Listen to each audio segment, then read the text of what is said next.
I was just thinking the last few days, about this whole liberal conservative kind of how they fight with each other and how, the liberals are the left leaning, more focused on social issues, and conservatives are more right leaning, focusing on financial issues. But what's funny? There's also some similarities, especially when they get angry. You ever notice how, the liberals, especially lately, and if you live in Canada and America, you know exactly what I'm talking about. Cancel this person, ban this person, fire this person. As soon as you upset them, all of a sudden they want you to lose your livelihood. We found that out during COVID. Shane Gillis is a comedian who's gotten canceled. They went after Joe Rogan, etc., etc., etc. All these examples, right? And then the right comes along and they say, oh, this is garbage. This is bullshit. I'm for freedom of speech. No one should be getting fired or banned or canceled for what they're saying. And then all of a sudden you say something to upset a conservative, and what do? Fire them, ban them, cancel them. Neither side are free speech absolutists, and I think that's a huge problem. Right? And I'll give you an example of someone who's conservative who did, fire someone. Now, to be fair, this is a rumor. I believe it was confirmed, but I'm not 100% sure. Because I know I think they were, the person who got fired was suing Dave Ramsey. But basically what happened is he had this female employee who got pregnant before she got married, which has nothing to do with her job, right? She was an office worker. She could still do the job. And they weren't upset that she got pregnant. They just think that it's immoral to get pregnant before you're married. Fine. But to fire someone or ban them or cancel them because they did something with their own personal life, which is fine, but you didn't like it. That's not freedom of choice. If you don't believe in freedom of choice, you sure as hell don't believe in freedom of speech. So isn't it kind of interesting how both of them want censorship, both want cancellation, both want people to get fired for their opinions? It's almost like we're trying to destroy each other. And I think that's why you're seeing a lot of people now kind of move away from both parties, kind of into the middle, right?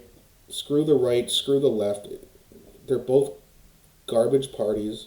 The people who are considered liberal or conservative are not really what they say they are. I think these are just lost people who really just, oh, I heard this on the media, I must believe it. Oh, I heard this on QAnon or whatever, I must believe it. And it's like, you got to really look into things more than that. If for example, right, I don't just go, oh, I like QAnon or oh, I like CNN. No, I like Russell Brand, I like Jimmy Dore, I like Rogan. I'll admit, I know Alex Jones is a little bit crazy, but other than a few huge mistakes that he's made, and he's definitely made them, I like what he does for the most part. Right? I like Patrick Bet David. Tim Pool's pretty good. I have a lot of different people that I can get information and different opinions from. I used to watch Breaking Points, Kyle Kalinske, not too much anymore. I don't like the direction they're going, especially in the past year.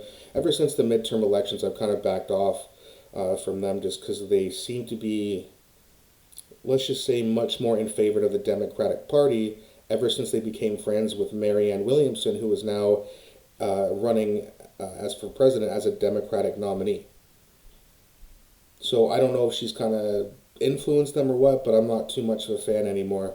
No disrespect to them and nothing personal. I just, I'm not watching their videos too much anymore, but I love Jimmy Dore, love Russell Brand, love Patrick Peck David. Those guys are amazing. Their podcasts are great.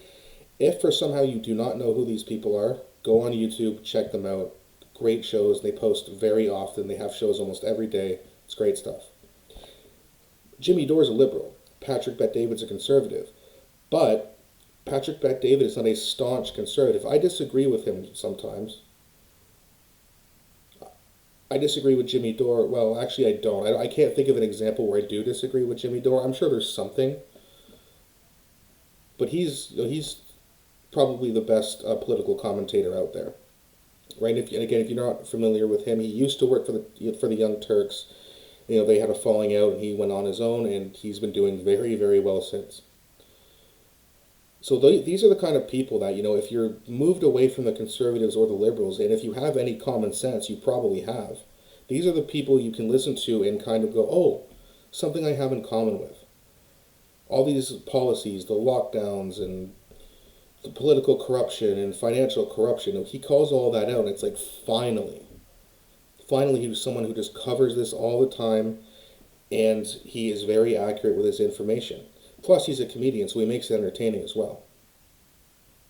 Right? So it's really good that if you're moving away from these two parties or these two ideologies, that you follow people who've been doing this for a long time. Dave Smith, another guy, also a comedian, but a great political commentator, a libertarian. These are people I've been listening to for the past few years, and I've learned way more from them than the conservatives or the liberals, because they're just fighting with each other, and whenever they say something, they don't even really believe it. They believe it, oh, I believe in free speech when I'm happy and no one's pissed me off, but when someone pisses them off, they want blood. And I think that's disgusting, and that's why more and more people are moving towards the center, moving towards someone like RFK Jr. instead of Biden or Trump. And it's about damn time.